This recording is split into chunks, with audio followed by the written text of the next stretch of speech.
시청자 여러분 안녕하십니까? 이슈를 더 쉽게 풀어드리는 더 뉴스 시작합니다. 여야가 모두 당의 주류가 중심이 돼서 지금 당의 헌법, 당원을 개정하고 있습니다.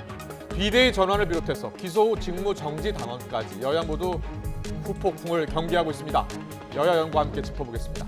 중부지방에 115년 만에 쏟아진 물폭탄에 인명과 재산 피해가 잇따르고 있습니다.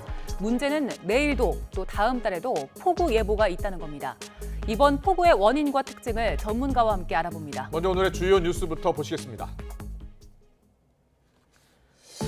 비구름이 남하하면서 서울엔 비가 소강 상태지만 충청 지역에 폭우가 내리고 있습니다.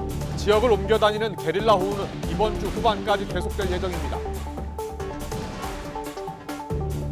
이번 폭우로 16명이 숨지거나 실종된 걸로 집계됐고 주택과 상가 2,600여 채가 침수됐습니다. 윤석열 대통령은 폭우 피해 점검 회의를 직접 주재하면서 국민의 안전에 국가가 무한 책임을 져야 한다고 강조했습니다. 이준석 국민의힘 대표가 당의 비대위 전환 효력을 정지시켜달라며 법원에 가처분 신청을 했습니다. 국민의힘 안에서는 조기 전당대회 개최 여부를 두고 의견이 엇갈리는 등 내용이 가라앉질 않고 있습니다. 코로나19 신규 확진자가 넉 달 만에 다시 15만 명을 넘어섰습니다. 최근 4주 동안 요양병원 등 취약시설 집단 감염이 116건이나 발생해 정부가 집중 점검에 나섰습니다. 지난달 기업 대출이 12조 2천억 원으로 통계 작성 이후 최대치를 기록했습니다. 코로나 사태로 금융 지원이 계속되는 상황에서 계절적 요인이 겹치면서 대출이 크게 늘어난 것으로 풀이됩니다. 조 바이든 미국 대통령이 중국을 견제하기 위한 반도체 산업 육성법을 공포했습니다. 미국의 반도체 공장을 짓는 기업에 혜택을 약속한 가운데 삼성전자 등 우리 기업도 수혜 대상이 될 걸로 보입니다. 네, 오늘도 폭우 소식부터 알아보겠습니다. 수도권에 집중적으로 내렸던 폭우, 지금 현재 정체전선의 영향권에 들어있는 곳은 충청 지역입니다. 산림청은 추가 집중호우가 예상됨에 따라 충청 지역의 산사태 위기 경보를 경계로 상향 발령했습니다. 취재기자 연결합니다. 이상곤 기자. 네, 대전천 하상도로에 나와 있습니다. 네, 지금 이상곤 기자 뒤를 보니까 비가 그친 것 같은데요? 네, 지금 화면에 잘 안 보일 수는 있겠지만은 빗줄기는 조금씩 지금 내리고 있습니다. 조금 전까지만 해도 굵은 빗줄기가 많이 내렸었는데요. 저희 취재팀이 자리를 옮긴 곳은 하천 옆에 있는 도로입니다. 오전에 내린 많은 비로 하천 수위가 올라가면서 현재 제 뒤로 보이는 곳부터는 차량 통행을 경찰이 막고 있는 것을 확인할 수 있습니다. 호우특보는 충청 전 지역에 발효됐습니다. 호우경보가 내려진 지역은 대전과 세종, 충남은 보령과 금산을 제외한 13개 시군입니다. 충북에서는 청주와 진천 등 5개 시군에 호우경보가 내려져 있습니다. 오늘 하루 충청 지역에서 가장 많은 비가 내린 곳은 대전입니다. 오전에 시간당 60mm가 넘는 폭우가 쏟아졌고 장동에서는 하루 강수량이 150mm를 넘었습니다. 큰 피해는 확인되지 않았지만 대전소방본부에서는 19건의 소방활동이 이루어진 것으로 파악됐는데요. 대덕구의 한 주택 마당에 물이 차올라 집안에 있던 노부부를 소방관들이 대피시켰고 지하에 물이 차고 있다는 신고로 배수 지원 작업 등이 이루어졌습니다. 충남에서 안전조치 등이 이루어진 건 34건으로 잠정 집계됐고 세종 장군면에서는 나무가 쓰러져 도로를 한때 막기도 했습니다. 기상청은 모레 새벽까지 충청 지역에 100에서 200mm, 많은 곳은 300mm 이상의 비가 더 내릴 것으로 예보했습니다. 서해안에서 비구름이 계속 유입되면서 폭우가 쏟아질 가능성이 있고 산사태 위기경보도 경계로 상향되면서 긴장의 끈을 놓아서는 안 되겠습니다. 지금까지 대전천 하상도로에서 YTN 이상곤입니다. 네, 잠시 소강 상태인 수도권 상황 알아보겠습니다. 이틀 전이죠. 서울을 덮친 폭우로 반지하방에 살던 일가족 고립됐다가 숨지는 정말 안타까운 사고가 있었습니다. 앞으로 또 폭우가 내리면 비슷한 거주 환경에 있는 주민들 가운데에서 다시 피해자가 생길 수도 있다는 우려가 계속 나오고 있습니다. 네, 그리고 지난밤에는 수도권에 비가 좀 잦아들었습니다. 침수로 막혔던 서울 주요 도로들도 운행을 재개하고 있는데요. 오늘도 현장에 취재기자 나가 있습니다. 먼저 정인웅 기자, 지금 어디 나가 있습니까? 네, 저는 서울 신림동의 주택가에 나와 있습니다. 네, 이준엽 기자는 잠수교에 나가 있는 거죠? 네, 그렇습니다. 서울 반포동 잠수교에 나와 있습니다. 네, 먼저 신림동 주택가 사고 현장으로 가보겠습니다. 정 기자, 지금 정 기자가 나가 있는 그곳이 이번 폭우로 변을 당한 가족이 살던 주택가 골목이죠? 네, 그렇습니다. 먼저 그제 내린 폭우로 자칫 인명피해가 발생할 뻔했던 인근 지하주택 한번 보면서 설명드리겠습니다. 지금 창이 뚫려 있는 모습 보이실 텐데요. 내부 천장에는 토사로 얼룩져 있고 아래 침실 벽지에도 곳곳에 곰팡이가 피어 있는 등 당시 참혹했던 상황을 짐작하게 합니다. 이곳은 폭우로 집안에 물이 가득 찼었는데요. 소방대원들이 창문을 부숴 얼굴만 내밀고 있던 주민이 극적으로 구조될 수 있었다고 합니다. 목격자이자 이번 폭우로 피해를 본 이웃 주민 이야기 들어보겠습니다. 사람이 소리를 질렀어. 그래서 이제 119 신고를 했죠. 119 와가지고 저 창문을 다 떼내고, 물 있는 사이에, 나 꺼냈다니까. 와가지고 머리를 잡 당긴 거야. 길에서 그냥 1m 올라가서니까 물이 전부 다 들었어요. 이게. 네, 이곳은 서울 주요 하천 중 한 곳인 도림천 인근이어서 수해에 취약한데 당시 비까지 쏟아지면서 피해가 클 수밖에 없었습니다. 현재 주변 도로는 수해 복구 작업을 위해 통제된 상태고요. 주택마다 젖은 가구나 집기류, 의류 등 물건들을 빼내는 작업이 이뤄지고 있습니다. 군 병력도 200여 명이 지원을 나와 돕고 있는데 워낙 폭우 피해를 본 가구가 많다 보니 복구에 시간이 꽤 걸리는 분위기입니다. 앞서 바로 인근 반지하 주택에서는 발달장애가 있는 40대 여성 A씨와 A씨의 여동생 또 여동생의 초등학생 딸이 숨진 채 발견되기도 했는데요. 1m가 채 되지 않는 창문이 유일한 탈출구여서 이웃들이 도우려고 했지만 일가족은 끝내 빠져나오지 못했습니다. 이들은 기초생활보장 수급자로 경제적 형편이 넉넉하지 못했는데요. 이런 사연들이 뒤늦게 알려지면서 더욱 안타까움을 사고 있습니다. 30만이 넘는 가구가 지하에서 살고 있는 만큼 이들에 대한 대책 마련이 필요해 보입니다. 네, 이번엔 이준엽 기자. 지금 밤사이에는 비가 좀 그쳤는데 현재 잠수교 상황은 어떻습니까? 제가 오늘 새벽에 잠수교에 도착했을 때는 뒤에 있는 표지판에 용산 글씨까지만 간신히 보였었는데요. 이제는 아래쪽에 있는 화살표 윗부분도 살짝 보이는 상태입니다. 잠수교는 아직도 물에 잠겨 있지만 점점 수위는 낮아지고 있는 건데요. 오늘 밤사이 서울과 경기 지역 호우특보는 해제됐습니다. 하지만 한강 수위에 영향을 끼치는 팔당댐은 초당 12,000톤씩 물을 쏟아내고 있는데요. 잠수교는 전면 통제 수위 6.5m는 넘겼지만 아침 9.7m에서 지금은 9.3m대까지 떨어졌습니다. 올림픽대로는 어젯밤부터 줄곧 가양대교에서 동작대교까지 양방향 운행이 금지됐고요. 강변북로는 마포대교나 동작대교에서 한강대교까지 반방향 통제하고 있습니다. 시내 도로도 침수로 통행이 막힌 데가 많은데요. 노들로는 여의 상류에서 한강대교까지와 양화대교에서 여의 하류까지 양방향 통제이고요. 양재청로 양재천교에서 영동 1교까지 양방향 운행이 금지됐습니다. 특히 도로가 침수된 고덕과 암사를 비롯한 나들목 15곳이 무더기 운행 중단됐습니다. 여기에다 침수됐던 차량이 방치됐거나 일부 도로 복구 작업도 벌어진 영향으로 오늘 서울 출근길도 정체가 빚어졌습니다. 서울시 교통정보 시스템에 따르면 도심 차량 통행 속도가 시속 12km대까지 떨어지기도 했습니다. 네, 정인웅 기자, 이준엽 기자 수고 많았습니다. 윤석열 대통령은 집중호우 피해와 관련해서 희생자의 명복을 빌며 불편을 겪은 국민께 정부를 대표해 죄송한 마음이라고 밝혔습니다. 윤 대통령은 오늘 정부 서울청사 중앙재난안전상황실에서 하천 홍수 및 도심 침수 관련 대책회의를 갖고 향후 이런 기상 이변이 빈발할 것으로 보고 근본적인 대책을 세워야 한다면서 이같이 말했습니다. 윤 대통령이 취임 이후 죄송하다는 표현을 쓴 것은 처음입니다. 윤 대통령은 또 오세훈 서울시장이 과거에 준비했다가 시 행정권이 바뀌면서 추진하지 못한 지하 빗물 터널 등도 광범위하게 논의하겠다고 덧붙였습니다.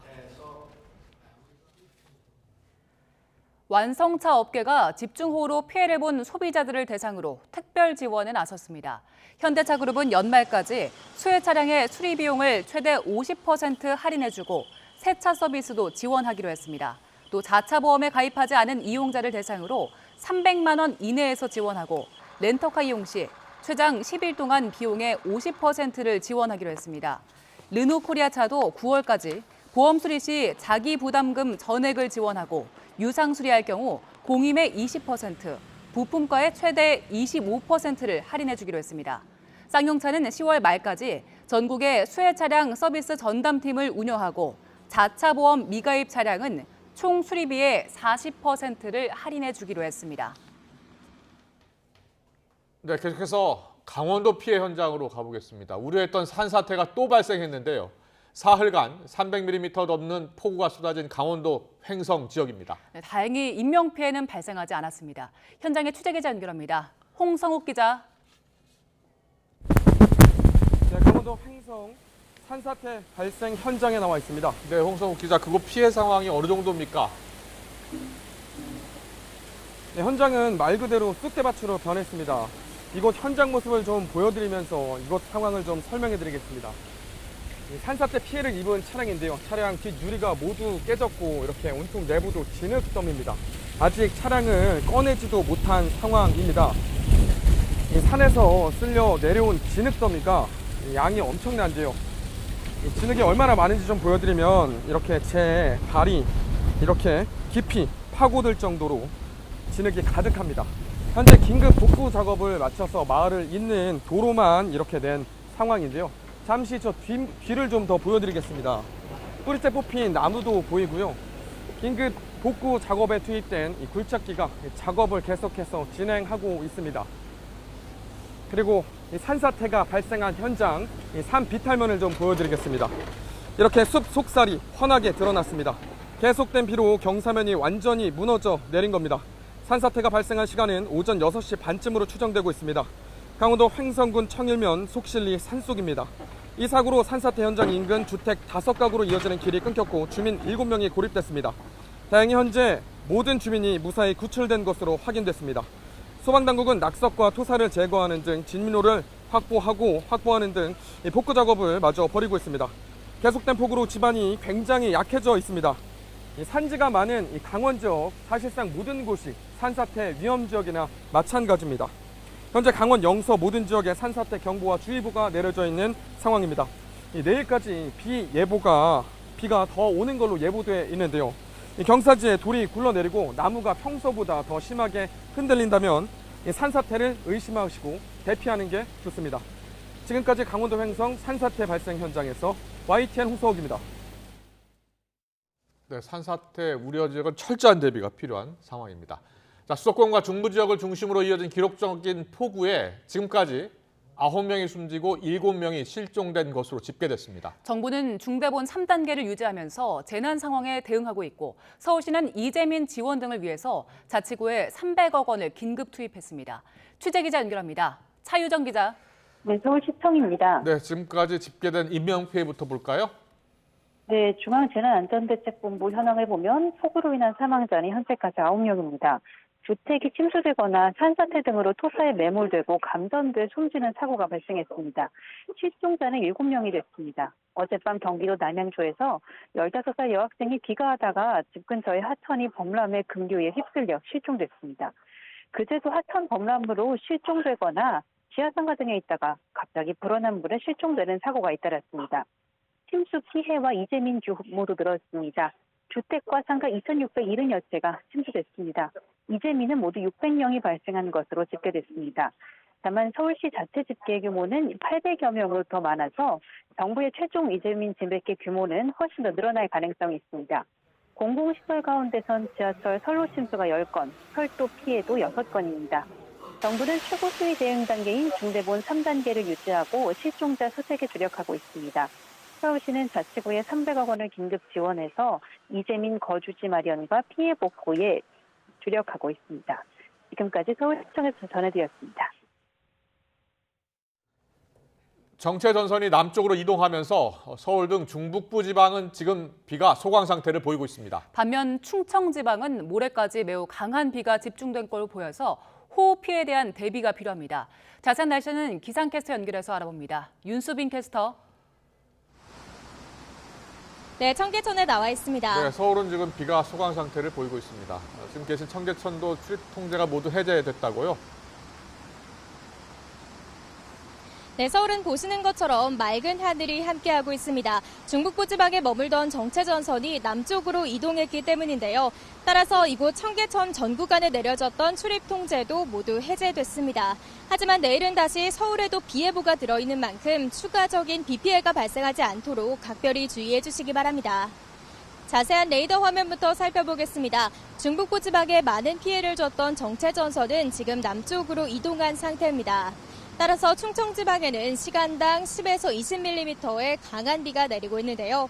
모레 새벽까지는 충청 지방을 중심으로 많은 비가 집중될 것으로 보여 이 지역에는 호우경보가 내려졌고요. 전북 북부와 경북 북부에도 호우주의보가 확대됐습니다. 특히 이들 지역에는 산사태주의보도 발령 중인 만큼 산사태 위험 지역에 계신 분들은 미리 대피 장소를 파악하는 등 대비 철저히 해주시기 바랍니다. 일단 내일까지 예상되는 비의 양은 충청 남부와 전북 북부에 최고 300mm 이상, 그 밖에 충청과 경북 북부에도 최고 200mm의 폭우가 쏟아지겠고요. 내일은 비구름이 다시 올라오면서 서울 등 수도권에도 20에서 80mm의 비가 더 내리겠습니다. 이번 비의 특징은 밤 사이에 더 강해진다는 점입니다. 따라서 충청 지방은 오늘 밤부터 내일 아침까지 시간당 50에서 80mm의 물폭탄이 쏟아질 수 있겠는데요. 이 정도면 단시간 내에 피해가 발생할 수 있는 정도니까요. 저지대 침수와 하천 범람에 유의해 주시고요. 퇴근길 교통안전에도 각별히 주의해 주시기 바랍니다. 주말 동안에는 전국의 비가 잠시 소강 상태를 보이겠습니다. 하지만 다음 주 초반에는 다시 곳곳에 비가 내릴 전망입니다. 서울은 비가 잠시 소강 상태를 보이고 있지만 아직 안심하긴 이릅니다. 이미 많은 비가 내려 지반이 무척 약해져 있으니까요. 적은 양의 비로도 피해가 발생할 수 있는 만큼 계속해서 주의를 기울여 주시기 바랍니다. 지금까지 청계천에서 YTN 윤수빈입니다. 정말 연이틀 엄청난 비가 쏟아졌습니다. 연이틀 쏟아진 이 기록적인 폭우에 주택이 잠기고 도로가 무너져 내리는 등 곳곳에서 비 피해가 났습니다. 네, 수도권 일대 또 한 번 폭우가 예보된 상황이어서 복구 작업 역시 막막한 상황입니다. 사회일보 송재인 기자와 관련해 짚어봅니다. 어서 오세요. 어서 오십시오. 안녕하세요. 예, 지금 수도권은 호우특보가 해제돼서 비가 오지 않고 있습니다만 비 피해 제보 영상은 YTN으로 계속 들어오고 있죠. 네, 맞습니다. 가장 많았던 건 역시 하천 범람 사례인데요. 네. 새벽부터 오전까지 비가 집중됐던 그리고 조금 전 기자가 현장에서 상황을 전했던 강원 지역에서 오늘은 제보가 잇따랐습니다. 그렇군요. 네, 하나씩 영상을 살펴보겠습니다. 예. 먼저 오늘 새벽 6시 반쯤 촬영된 영상입니다. 홍천강 원류인 내촌천변의 모습이라고 하는데요. 빠른 유속으로 불어난 하천의 모습이 보이는데 지금 잠시 여기 화면에 지금 담긴 것처럼 왼편을 보면 도로가 결국 무너져 내린 모습까지 담겼습니다. 그 바로 앞에는 전신주 역시 기울어서 아슬아슬해 보이는 모습인데 제보자를 비롯한 주민들은 위험하지 않느냐며 불안감을 호소했습니다. 다음 영상 보여주시죠. 다음도 비슷한 시각 오늘 새벽 6시쯤 강원도 영월에서 촬영된 영상입니다. 보시는 것처럼 빠른 유속에 범람한 하천에 차량이 뒤집어지는 모습까지도 볼 수 있는데요. 결국 넘어간 차량은 중심을 잃고 천을 따라서 그대로 떠밀려 내려가고 있었습니다. 저 차에 운전자는 타고 있지 않았죠? 네, 타고 있지 않았던 걸로 전해지고요. 예. 다만 이제 침수 상황에서 버려졌던 차량으로 전해지고 있습니다. 네. 다음 영상 보여주시죠. 비슷한 시각 강원도 홍천군 모곡리 일대에서 촬영된 영상입니다. 홍천강이 범람하면서 수풀까지도 가득 잠겨있는 모습인데요. 제보자는 추가로 사진을 한 장 더 보내줬습니다. 복지회관 1층까지 물이 차 있는 모습인데 잠시 뒤 사진이 나올 것 같은데요. 네. 이렇게 가득 범람했던 홍천군 일대가 범람하면서 물이 저 뒤편에 보이는 마을회관, 복지회관까지도 들어찬 건데 네. 이렇게 1층까지 물이 가득 차 있는 밤새 모습을 볼 수 강원도에 있었습니다. 큰 비가 내렸군요. 네, 예. 맞습니다. 강원 지역에 아무래도 오늘은 강수가 집중되다 보니 네. 피해 제보 영상도 집중되는 모습이었습니다. 네, 오늘 들어온 영상들이 이제 강원도에서 온 영상이 많은데 그런데 누적 강수량 기준으로 봤을 때는 수도권이 가장 많았잖아요. 수도권에서도 피해가 계속해서 일어나고 있는 거죠? 네, 맞습니다. 말씀하신 대로 첫날 그러니까 물폭탄이 쏟아졌던 8일 월요일에 서울에 집중적으로 비가 왔던 만큼 지금까지도 비 피해 제보는 계속해서 들어오고 있습니다. 영상 살펴보면요. 오전 9시쯤 제보자가 출근길에 촬영한 영상인데 신도림역에서 안양천 쪽을 찍은 모습입니다. 물이 불어나면서 산책로가 잠긴 건 물론이고 나무들도 저는 키가 작은 나무들인 줄 알았는데 저기 우뚝 서 있는 나무 한 그루를 보면 다른 나무들은 다 쓰러져 내린 거였더라고요. 그래서 그렇군요. 가지까지도 잠겨 있는 모습을 볼 수 있고요. 경기 지역에서도 제보가 또 들어왔습니다. 오늘 오전 촬영된 영상인데 다음 영상 보여주시죠. 네, 경기도 양평 농가 일대 저수지 모습입니다. 저수지에 물을 가둬둔 뚝이 무너지면서 논밭으로 물이 넘쳐 흐른 상태인데 지금 이 뚝이 무너진 상황이 보이고요. 넘쳐 흐른 물이 고추밭 등으로 넘쳐 흐르면서 농사 피해도 극심하다며 제보자를 비롯한 주민들은 그렇네요. 발만 동동 구르는 걱정입니다. 상황이라고 했습니다. 네, 또 도로가 무너진 경우도 있었습니다. 오전 10시 반쯤 촬영된 영상인데 한눈에 볼 수 있죠. 도로가 거의 산산조각 나듯이 무너진 모습을 볼 수 있는데 조각난 도로 조각들이 서로 맞물려서 아수라장인 모습이고 이 따라서 흐르는 물들이 여기 애초에 개울이나 천이 지나가는 곳이 아니라 평범한 주택 빌라촌이라고 합니다. 이게 다 쏟아져 내려오는 게 뒷산에서 빗물이 여전히 지금까지도 쏟아져 내려오는 모습인데 주민들은 보행도 위험하지 않겠냐 하면서 불안감을 호소했습니다. 네, 오늘 오전 10시 반에 촬영한 화면 보고 계십니다. 제보 화면인데요. 또 설명해 주시죠. 네, 다음은 제보 영상이 아니라 YTN 취재진이 직접 가 있는 현장의 모습입니다. 지금 드론 촬영 영상 보고 계신데요. 경기도 광주와 성남을 잇는 남한산성 순환로 일대인데 사흘 동안 내린 폭우로 도로 곳곳에 산사태가 나면서 차량이 통제되고 있습니다. 주택가를 다 덮쳐버린 것 같은데요. 네, 맞습니다. 산사태와 함께 쓸려 내려온 토사와 돌무더기, 잔해 등으로 건봉리 마을은 아직도 일부가 고립된 상태라고 하는데요. 통행이 막힌 데 더해서 차량과 주택이 보시다시피 파손된 그야말로 쑥대밭이 된 상황이라고 전했습니다. 저희 YTN 취재진이 현장에서 확인을 해보니까 아직까지도 전기나 통신도 제대로 들어오지 않는 경우가 많다고 하던데요. 복구 작업 역시도 난항을 겪을 것으로 보입니다. 네. 지금 피해가 이렇다 보니까 복구 자체도 굉장히 막막할 것 같은데 관련해서는 어떤 제보들 들어왔습니까? 네, 말씀하신 대로 실제 복구 작업에 난항을 겪는 사례도 제보 영상으로 함께 들어왔습니다. 경기 성남 중원구에 있는 건물 1층의 모습인데요. 진흙 같은 잔해부터 여전히 한쪽에 고여 있는 빗물까지 폭우가 얼마나 쏟아졌는지 고스란히 볼 수 있습니다. 여기 작업자들이 이제 보이는데 여기 수습 작업을 하고 있죠. 이 작업자들 옆으로는 의자와 책상 등 집기들이 마치 이삿짐을 쌓아둔 듯이 모두 나와 있는 모습을 볼 수 있습니다. 이 건물은 지하 1층에만 10개의 업체 사무실이 있는데 기록적 폭우가 쏟아졌던 지난 8일 월요일 그때는 지하는 물론이고 1층 사무실들까지도 모두 빗물이 들어찼다고 합니다. 여기에 건물에 전기를 공급하는 전압기가 마침 지하에 있다 보니까 함께 침수돼서 그 당일 월요일 밤 10시 반부터 전기가 끊겼고 지금까지도 복구가 되지 않고 전기는 하나도 들어오지 않는 상황이라고 하고요. 건물에 입주한 한 업체 관계자는 시청에 가서 전기가 언제쯤 다시 들어오겠냐 이렇게 복구 문의를 해봐도 한두 달 정도는 걸릴 거라고 했다고 하고요. 지금은 정상적인 영업은 물론이고 재정 보상을 어디서 받을 수 있을지 막막해하는 상황이라고 토로했습니다. 네. 지금 비구름 전선이 잠깐 내려가 있습니다만 다시 올라올 수 있잖아요. 그리고 게릴라성 폭우가 이번 주말까지 계속 이어지니까요. 자, YTN 취재진도 현재 수해 복구 현장에 나가 있는 거죠? 네, 맞습니다. 동작구 사당동에 있는 남성 사계시장에 저희 YTN 취재진이 오전부터 가 있는데요. 현장 촬영 화면 함께 보면서 전해드리겠습니다. 현장을 가보면 이렇게 한눈에 내려다 보이죠. 수마가 핥히고 간 흔적을 단숨에 느낄 수 있다고 하는데요. 물에 젖은 집기들이 상자는 물론이고 쓰레기부터 가구들까지 시장 좁다란 골목을 가득 채우고 있다고 합니다. 쓰레기 봉투와 상자뿐 아니라 더 이상 쓸 수 없게 된 냉장고나 또 횟집의 경우에는 수족관까지도 골목에서 나뒹구는 상황이라고 하는데요. 단순히 물품들이 젖은 수준이 아니라 가까운 시일 안에는 영업을 재개할 수가 도저히 없는 운영시설 자체가 사실상 무너진 상태라고 입을 모았습니다. 사실 아시다시피 전통시장 상인들의 경우에는 장기화한 코로나19 위기 때문에 그동안 재정난이 극심했잖아요. 그래서 다가오는 추석 대목을 앞두고 조금은 기대해보던 상황이었다고 하는데 이렇게 도저히 운영을 재개할 수 없는 상황까지 수혜를 입으면서 허탈감이 크다고 입을 모았습니다. 저희가 지난 며칠 동안 제보 영상들을 받아서 이제 시청자 여러분들께 폭우 상황들을 알려드렸는데 지금은 소강 상태지만 이제 앞으로 또 다시 내릴 거잖아요. 어떻게 해야 제보 영상 보낼 수 있습니까? 맞습니다. 보내주신 제보 영상을 통해 사실 추가 피해를 막을 수 있는 점도 예. 있고 저희도 제보 영상을 통해서 방송의 보도를 많이 활용하고 있는데요. 구체적인 방법을 안내해드리면 카카오톡에서는 뉴스는 YTN 또는 제보는 YTN을 검색해서 제보하실 수 있고요. 영상도 카카오톡에서 영상을 보내듯이 그대로 하실 수 있습니다. 또 어려운 경우에는 전화도 가능합니다. 02398-8282 또는 8585로 보내주시면 연락을 주시면 되는데요.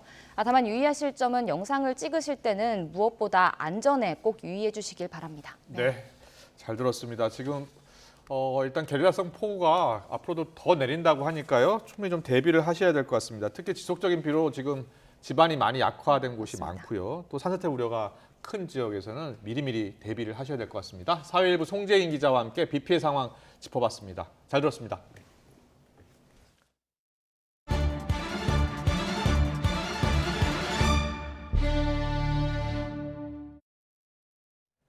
이번 폭우로 차량 침수 피해 보신 분들 많으실 텐데요. 보험사로부터 전손 처리 결정이 난 침수 차량의 경우엔 반드시 폐차해야 합니다. 네, 이걸 어기면 수백만 원의 과태료를 물 수 있습니다. 신준명 기자입니다. 지난 8일 밤 서울 서초동에서 촬영된 사진입니다.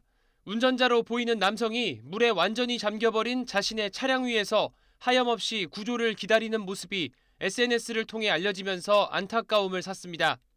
하루에만 400mm 넘게 퍼부은 기록적인 폭우. 당시 주행 중이던 차들은 거대한 강처럼 변해버린 도로에 그대로 버려졌습니다. 아파트 주차장에 세워둔 차들도 물폭탄을 피하지 못하고 속수무책으로 물에 잠겼습니다. 이렇게 완전히 침수돼 보험사의 전손 처리 결정을 받은 차량의 경우 자동차 관리법에 따라 반드시 폐차해야 합니다. 이를 어길 경우 300만 원 이하의 과태료 처분을 받을 수 있습니다. 침수 지역을 지나다 시동이 꺼진 경우엔 다시 시동을 걸지 말고 견인 조치를 통해 정비 서비스를 받아야 합니다. 하지만 수리를 받더라도 물에 잠긴 전자장비에선 예측할 수 없는 고장이 발생할 가능성이 큽니다. 부분 침수, 허리까지 올라왔을 때가 문제예요. 이게 운행 도중에 시동이 꺼진다든지 전원이 나간다든지 안전에 영향을 줄 수가 있기 때문에 보험사를 통해 폐차 처리하는 것이 안전에 좋습니다. YTN 신준명입니다. 네, 정치권 소식 좀 알아보고 비 피해 소식 더 알아보겠습니다. 주호영 비상대책위원장 체제가 닻을 올린 국민의힘은 오늘 수도권을 강타한 수해 대책을 마련하기 위해서 긴급 당정 협의를 갖습니다. 민주당은 수해 지역을 방문하며 민생 행보를 이어가면서 연일 윤석열 대통령의 위기 대응 부족을 비판하고 있습니다. 국회 취재기자 연결합니다. 박기원 기자. 네, 국회입니다. 네, 비 피해가 너무 큽니다. 자, 수해 대책 관련해서 국회 움직임부터 전해주시죠. 네, 국민의힘은 오늘 오후 국회에서 긴급 당정협의회를 열고 수해 대책을 점검합니다. 특히 기록적 폭우로 인한 피해 복구 대책들이 논의될 것으로 보이는데요. 예산 지원과 피해자 대출 지원, 추가 피해 예방책 등이 나올 것으로 예상됩니다. 앞서 주호영 비상대책위원장은 중앙재해대책위원장과 긴밀히 협의하고 있다며 당 차원의 수해 복구 지원단을 꾸릴 예정이라고도 말했습니다. 직접 들어보시겠습니다. 저희들이 이제 어제부터 정희용 중앙재해대책위원장하고 긴밀히 협의를 하고 있는데요. 서울시당, 경기도당, 그다음에 자원봉사자들을 중심으로 수해 복구 지원단을 짜고 있습니다. 더불어민주당 박홍근 원내대표는 오늘 오후 3시부터 서울 구룡마을에 있는 이재민 임시대피소를 방문해 현장 점검에 나설 예정입니다. 박 원내대표는 무정부 상태라는 말이 퍼지고 있다며 윤석열 대통령을 향한 비판 수위도 한껏 끌어올렸습니다. 이어서 들어보시겠습니다. 국민이 밤새 위험에 처해 있는 동안 컨트롤 타워인 국가위기관리센터는 제때 작동하지 않았습니다. 모습도 드러내지 않고 전화로 위기 상황을 대응했다니 대통령이 무슨 스텔스기라도 된단 말입니까? 이와 함께 정부가 수해 지역을 특별 재난 지역으로 선포해 지원해야 한다고 주장했습니다. 네, 국민의힘에선 이준석 대표가 결국 소송을 냈다고요? 네, 그렇습니다. 이준석 대표는 SNS를 통해 전자로 가처분 신청을 냈다고 밝혔습니다. 이 대표는 일부 지도부가 당원 당규를 어기고 현 최고위를 해체한 뒤 당 비대위 체제 전환을 무리하게 추진했다고 주장하고 있습니다. 이 대표는 일단 공식 행보는 자제하는 대신 SNS를 통해 자신의 입장을 밝히면서 오는 13일로 예정된 공식 기자회견에서 비대위 전환에 대한 자신의 공식 입장 등을 설명할 것으로 보입니다. 주호영 비상대책위원장은 일단 비대위원 구성을 빠르게 마무리하겠다고 설명했습니다. 다만 조기 전당대회 주장에 대해선 그럴 거면 차라리 선관위를 구성하라면서 사실상 반대 입장을 밝혔습니다. 직접 들어보시겠습니다. 이제 추천도 들어오고 있고 이래서 오늘 내일 그 일에 집중하려고 합니다. 또 비대위원 그다음에 우리 비서실 보좌역 이런 인선에 오늘 주력할 생각입니다. 빠르게 안정화를 시켜야 된다라는 목소리도 있습니다. 그래서 어제 기자회견 얘기 주셨던 거에서 변함이 없으신지? 아니, 그러면 비대위를 할 거 뭐 있어요? 선거관리위원회를 구성해가 하면 되지. 민주당은 지난주에 이어서 오늘부터 지역별 권리당원 온라인 투표가 시작된 거죠? 네, 그렇습니다. 더불어민주당은 8.28 전당대회를 앞두고 오늘부터 부산과 울산, 경남 지역에서 그리고 내일부터는 세종, 대전, 충청 지역에서 권리당원을 대상으로 한 지역별 온라인 ARS 투표를 진행합니다. 이후 이번 주말 합동연설회에서 개표 결과를 발표할 예정입니다. 앞서 지난주 강원과 대구, 경북, 인천, 제주 지역에서 투표가 마무리됐는데 여기에선 이재명 의원이 압도적인 표차로 승기를 잡았습니다. 당대표 후보들은 오늘 대전과 충북에서 당권 주자들의 TV 토론회를 진행합니다. 이런 가운데 이재명 의원 측은 SNS를 통해 부인 김혜경 씨가 법인카드 의혹과 관련해 경찰의 소환 통보를 받았다면서 수사에 적극 협조하겠다고 밝혔습니다. 이르면 이번 주 김 씨의 경찰 소환이 예상되는 가운데 이 의원에 대한 사법 리스크 공방도 더 거세질 것으로 전망됩니다. 지금까지 국회에서 YTN 박견입니다. 윤석열 대통령은 국회에서 인사청문 보고서가 채택되지 않은 윤익은 경찰청장 후보자를 임명했습니다. 대통령실은 윤 대통령이 오늘 오후 윤 경찰청장에 대한 임명안을 제거했다면서 오후 2시 30분에 임명장을 수여한다고 공지했습니다. 윤익은 신임 청장은 지난 8일 국회 행정안전위원회에서 인사청문회를 거쳤지만 민주당의 반대로 인사청문 보고서가 채택되지 않았습니다. 정부가 지난 9일로 예정했다가 호우 상황 대처로 연기한 첫 주택 공급 대책 발표를 오는 16일에 진행하기로 했습니다. 정부는 대책 발표를 당초보다 하루 이틀 정도만 미루는 방안도 검토했으나 집중호우로 인한 피해 복구가 어느 정도 이루어지고 상황이 정리된 뒤에 대책을 발표하는 것이 바람직하다고 판단한 것으로 알려졌습니다. 이번 공급 대책은 민간의 재개발, 재건축 등 정비 사업을 활성화해서 서울을 비롯한 수도권의 공급을 확대하는 데 방점이 찍힐 것으로 알려졌습니다. 7월 중 은행의 기업 대출이 12조 2천억 원 늘어나서 6월 증가액 6조 원에 비해 2배 이상 늘었습니다. 이는 지난 2009년 6월 관련 통계 작성 이후 최대 증가액입니다. 한국은행은 코로나19 사태로 인한 금융 지원이 계속되고 시설자금 수요 등에다 은행의 대출 확대 노력과 계절적 요인 등이 겹쳐서 대출이 크게 늘어났다고 밝혔습니다. 은행의 중소기업 대출은 6조 8천억 원, 대기업 대출은 5조 4천억 원 증가했습니다. 반면 가계 대출은 3천억 감소했습니다. 7월 취업자가 1년 전보다 82만 명 넘게 늘었지만 증가폭은 2달째 둔화됐습니다. 통계청이 발표한 7월 고용 동향에 따르면 지난달 취업자 수는 2,847만 5천 명으로 전년 동월 대비 82만 6천 명 증가했습니다. 취업자는 지난해 3월 이후 17개월 연속 증가하고 있지만 증가폭은 5월 93만 5천 명에서 6월 84만 1천 명으로 줄어든 데 이어 7월까지 2달째 감소했습니다.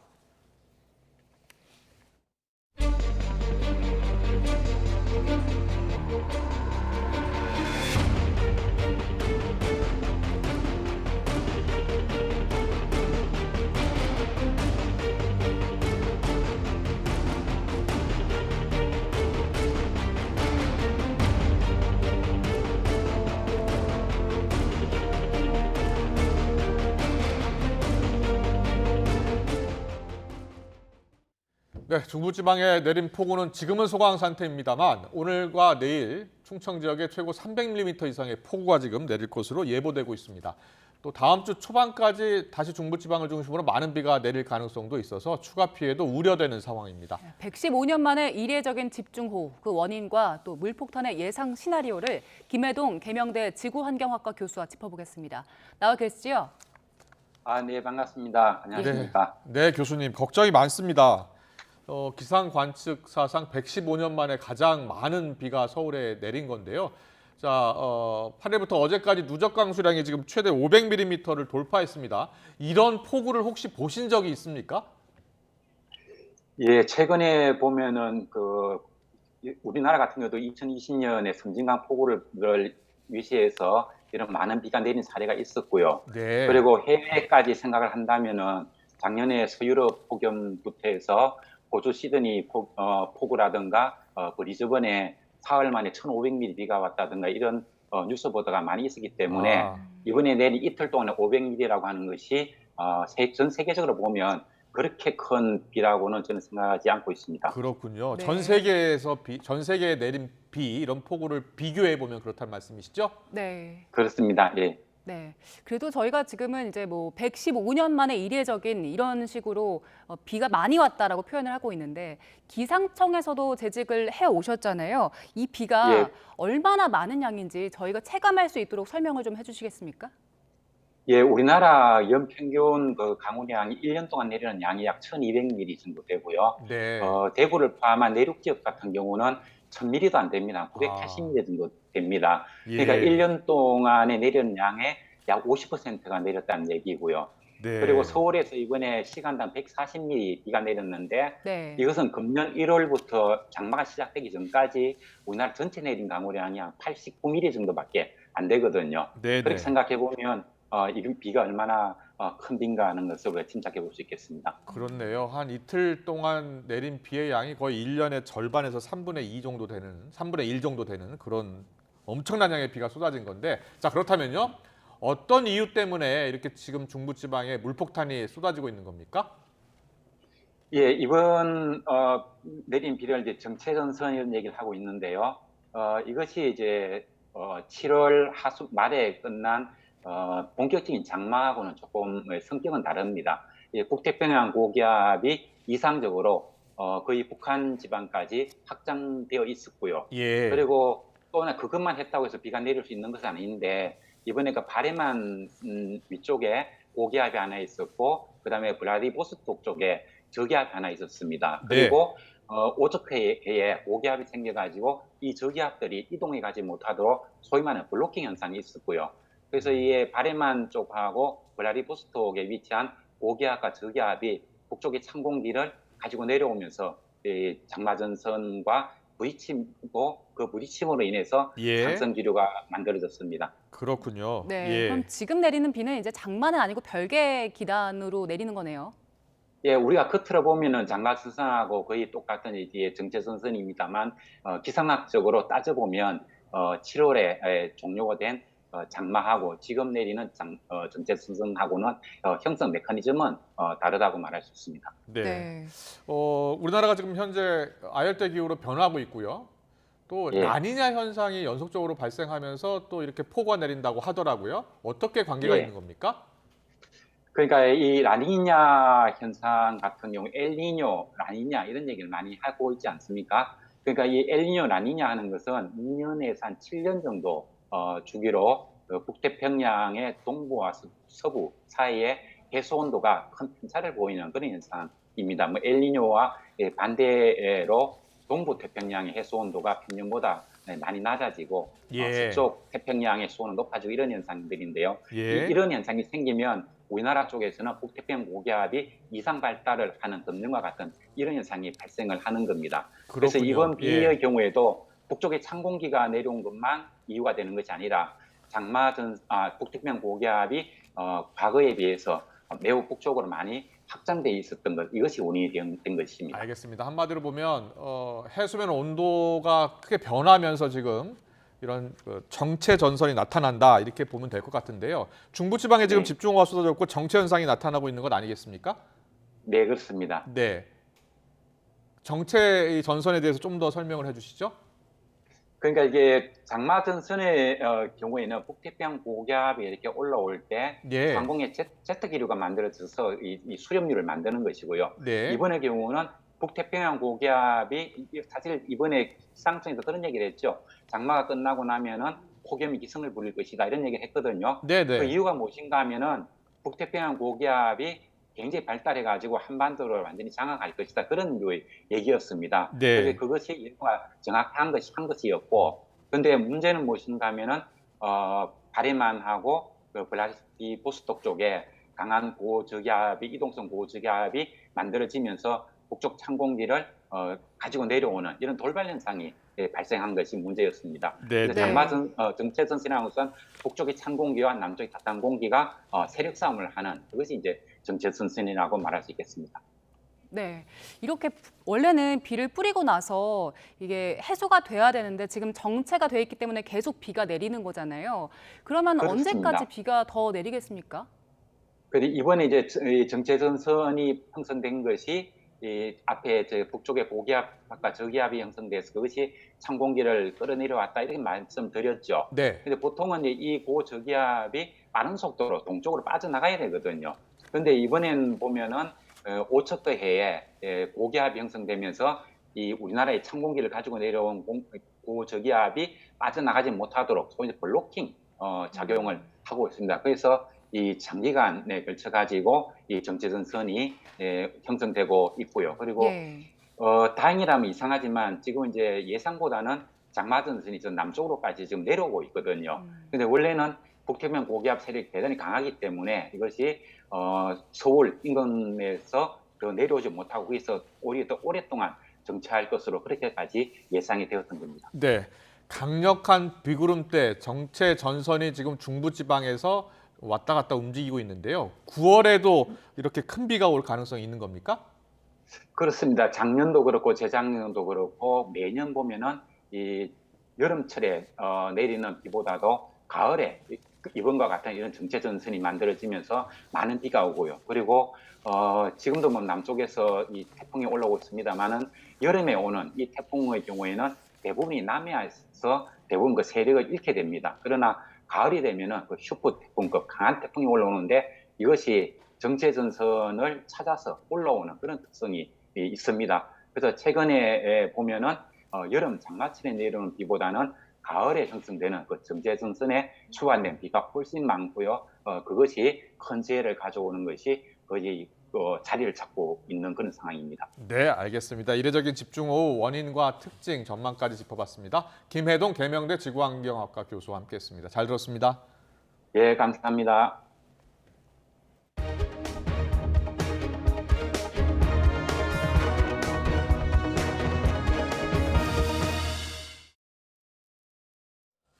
네, 80년 만에 기록적 폭우로 수도권을 비롯한 중부지방에 큰 피해가 이어지고 있는데 정부 여당이 긴급 대책 논의에 나섰습니다. 권성동 국민의힘 원내대표 이야기를 직접 들어보겠습니다.